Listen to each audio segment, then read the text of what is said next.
What's going on, guys? So today I wanted to spend some time to talk about the NBA playoffs. Obviously they started this weekend, and man, we have had some incredible games, some incredible moments. It was such a fun weekend. You had like 4 games in one day. All of the games were so fun. They went down to the wire. A lot of incredible moments. Chris Middleton hitting a game winner, Devin Booker showing out in his debut, Trae Young hitting a game winner in Madison Square Garden, John Moran and Dylan Brooks showing out in Utah. Like, there was just so many great moments this weekend, and it just has been so fun to watch, and it's just been great. So, I want to talk a lot about all the other games, but I figure that I'm just going to make videos on more recent events and anything that stands out to me. So, I'm going to make a video talking about the young guys and their debuts. That'll probably be like a proper scripted video that I'll get into, later this week. But for this video, I just want to talk about yesterday's game, which was game 2, Bucks and Heat, because it really stood out to me. And I think for a lot of people it did, because the Bucks smacked the Heat. Like, let's just be honest, 132-98. It was a dominating beating from the moment the game started. And the way the game unfolded, if you were watching it, and just how the Bucks, just how dominant they were from the moment the game started, it was just like, oh, okay, this is a different Bucks team. And that's what I want to talk about, because this Bucks team from this year and last year are very different, and in different ways, and they're better. I mean, it's been very clear from now, right? Because this Heat team, you can argue that maybe, is it the Bucks that are better, or is it just the Heat that are not as good as they are, right? Because people are saying after yesterday's game that, hey, the Heat are maybe not as good. Maybe they're not that good. Maybe the bubble was a whole fluke. You had a bubble environment that was built for that Heat culture you can talk about. But, in this situation, they're not good. They're not good at all. I mean, it's very clear, how dominant they are. And yeah, the Bucks are way better too, at this point. But it was just such a dominant game. I mean, like, what was the big thing that stood out? Like, right? Like, okay, Giannis did his thing, right? But the thing that made everyone realize, like, oh, this is different, is because the Bucks were making every three they took. They could not miss. It was just, like, I don't know how to, like, think about it, because just how, like, dominant they were. They could not miss anything they took, because you had everyone who was just making threes. Obviously, the one who stands out for all of us was, Bryn Forbes, who, turned to be, like Game 6 Clay, or Ray Allen, the way he was shooting, because he was, he had some really open looks in the start, and I was like, oh, okay, he's making a couple threes. He's doing a pretty good job of getting open. The Heat are just not stopping him at all. But then he started pulling up from anywhere, and then he was making it. I was like, oh, okay, this is different. He's acting up right now. 6 for 9 from 3 he ended up with, which was incredible. 22 points, 8 for 12 from the field. I mean, this guy, he showed out. I mean, a lot of guys knew that he was, a pretty good piece for them off the bench to give them some scoring, to give them a bit of a spark, but he showed out. That's very apparent. He was incredible. Pat Connaughton was making threes. Everything he took was from 3. He went 5 for 9 from 3. Every single shot that Pat Connaughton took was a 3-pointer, and he made 5 of 9. So that's another thing. That was good. Bobby Portis even went 2 of 3 from field for 3. PJ Tucker hit a corner 3. PJ Tucker loves corner 3s. He really loves corner 3s. Chris Middleton went 3 of 3 from 3. Giannis went 1 for 7. I mean, it's Giannis. He's not gonna hit every 3, but he made 1. But it was just such a dominant game for them. They were making their shots. They were getting open. Giannis was not having the issues like last year. The Heat were just terrible defensively. They were just bad defensively. And, I don't want to spend too much time talking about, like, how bad the Heat were, because that's not really the focus. Because for me, I want to talk about just why this Heat, what is it about this Bucks team that's so much better?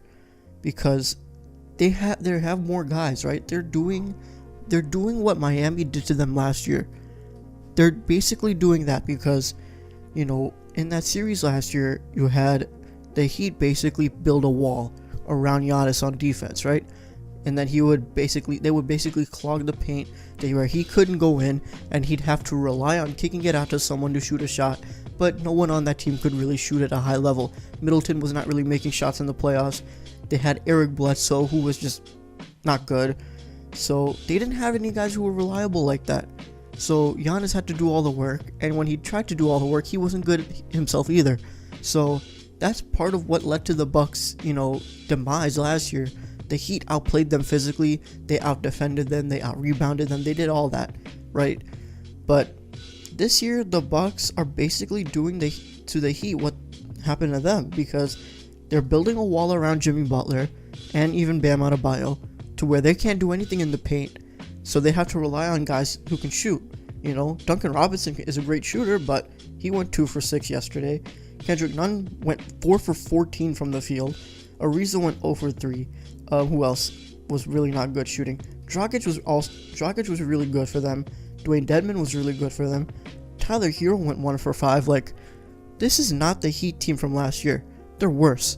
And the thing is that, maybe it's just because their roster hasn't changed as much, other than getting, Trevor Ariza and Dwayne Dedmon. They didn't have that. They had Jay Crowder last year. But this is not the same Heat team. They can't shoot. They can't defend. Bam Adebayo is nowhere near the level of a player he was last year in the playoffs.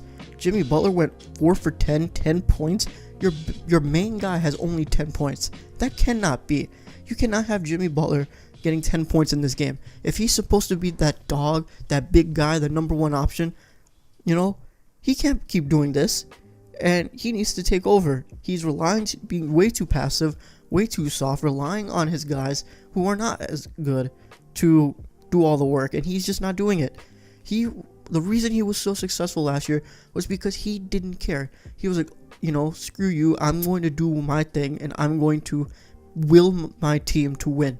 That's what made his run so amazing last year, because he did so much, and it made him so great. Same thing with Bam. Bam did his work too, and he had 16 points, 5 for 11 from the field, and he's relying on mid-range jump shots that he just can't hit, where he's doing quick dribble pull-ups. That's not his game. He wants to make it his game, and I respect it for wanting to do something different, but it's not working right now, that's for sure. So the Heat are just not good right now, and I predicted this series would go 7 games, because I thought the Heat were going to be putting up an incredible fight, but they did in game 1. I'll give them that. They were hitting their shots, they were defending well, Jimmy Butler was doing his thing. He didn't have a great game, but he willed that team to overtime. So I thought that, hey, maybe the Heat are, even if they're not like last year's Heat team, they can still give the Bucks a really good fight. If they're gonna keep playing like this, the Bucks could sweep them.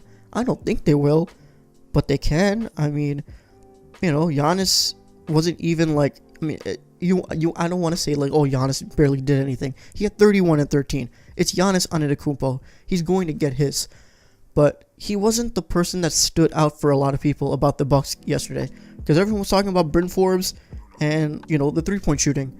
But Drew Holiday has made such a big difference. PJ Tucker, they have guys who can actually shoot and make shots at a high level. So Giannis has, even if Giannis gets his 31 and 13, he doesn't have to do everything. It makes his job easier, and it makes him more dominant. You know what I mean? Especially if the Heat are going to play defense the way they are. So, this Bucks team is different. Man, they're not the same as last year. They're not the same team they've been for the past couple of years. They have a lot of guys who can do more than, the other guys have for the past couple of years. So, watch out, because the Bucks are going to play, let's see.